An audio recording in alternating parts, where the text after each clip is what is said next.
nggak seharusnya begitu. Iya mati bakar nyari huntu ya langsung update status. Ya hoka gitu. Aduh. Maksudnya sih minta doain gitu kan. Tapi kan jadinya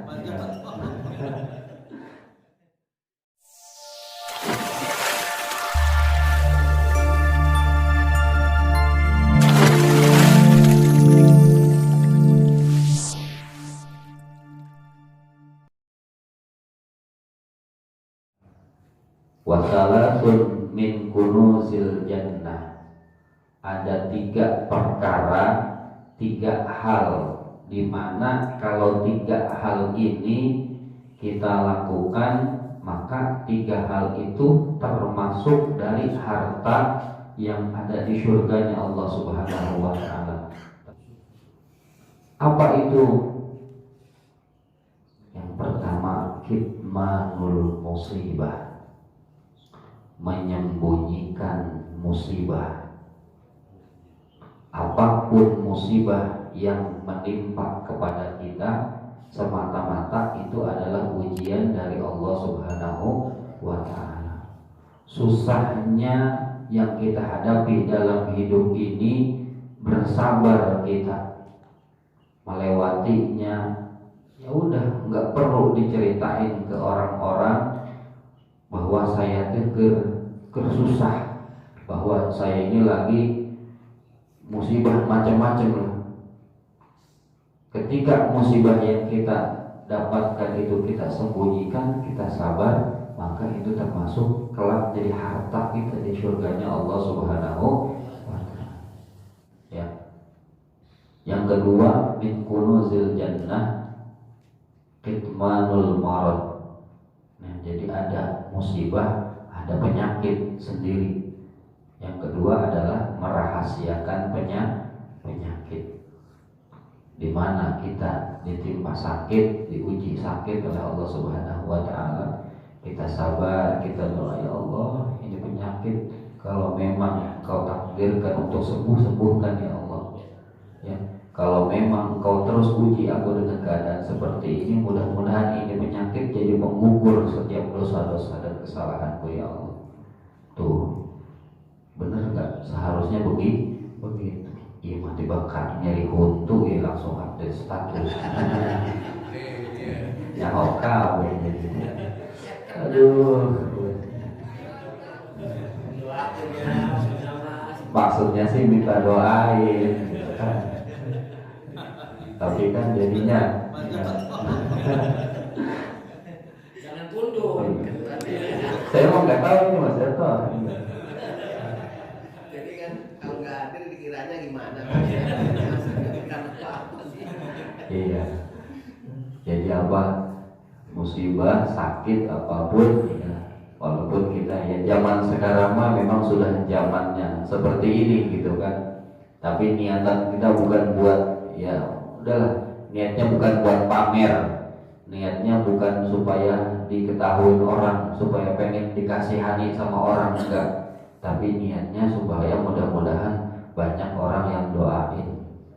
Biasanya kan orang mah kalau rajin ibadah ditanyain, waduh kemana nih? Biasanya suka ada, gak hadir kemana baik gitu kan. Oh ternyata sakit, kita doain.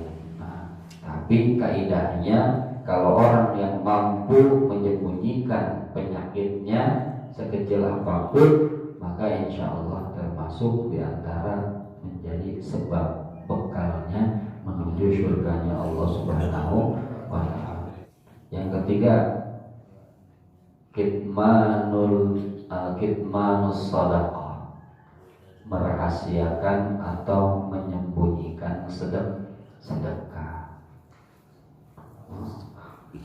Makanya ibarat sedekah itu apa?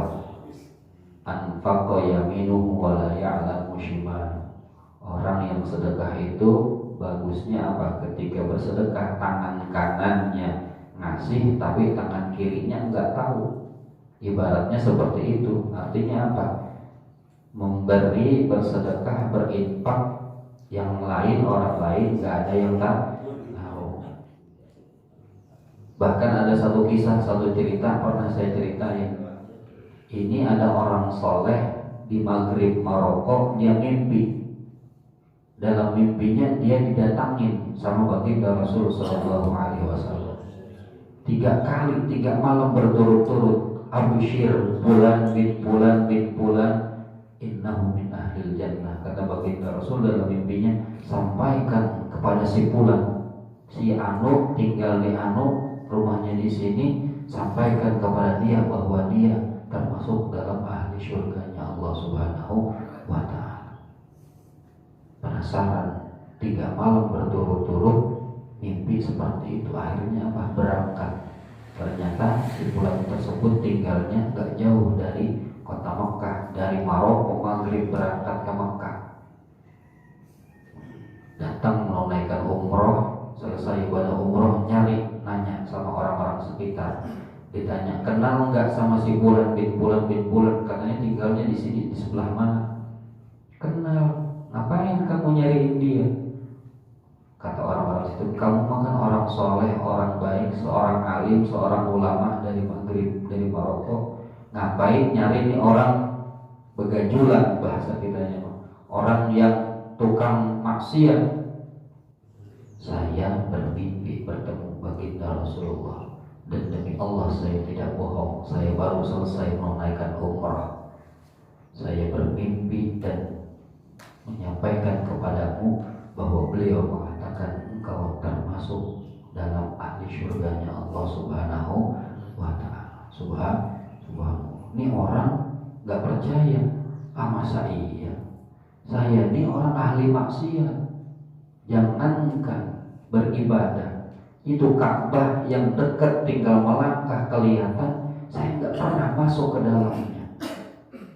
Kata si orang tersebut, bagaimana mungkin saya bisa termasuk dalam ahli syurga? Tapi kata dia, saya selama hidup punya cuma satu amalan ini. Apa kata beliau? Saya punya tetangga yang kemudian tetangga itu ayahnya meninggal dunia, jadilah anaknya itu ya yatim. Maka ketika anak itu menjadi anak yatim, saya semenjak itu setiap ada penghasilan yang saya dapatkan, saya selalu bagi 2, setengah buat saya, setengah buat anak yatim tersebut. Dan gak ada satupun orang yang tahu kecuali saya dan anak tersebut. Sampai anak tersebut besar, tumbuh dewasa, terus tuh berpuluh-puluh tahun punya penghasilan bagi 2, punya penghasilan bagi 2 sama tetangganya yang ternyata anak yang yatim. Itu doang amalan saya. Maka betul kata orang tersebut apa? Shadaqa Rasulullah Sallallahu Alaihi Wasallam. Itulah amalanmu yang menyebabkan kamu menjadi ahli syurganya Allah Subhanahu wa ta'ala. Subhanallah. Bagaimana enggak? Kata baginda Rasul apa? Ana wa kafirul yatim kahatain fil jannah. Aku dengan orang-orang yang menyantuni anak yatim kelak bersamaku seperti ini di surga. Dekatnya, nempel ya, antara telunjuk dan jari tengah. Akhirnya apa? Orang tersebut dibimbing, dia bertobat ya. Alhamdulillah, wasilahnya dapat hidayah, bertobat kemudian kepada Allah Subhanahu wa ta'ala.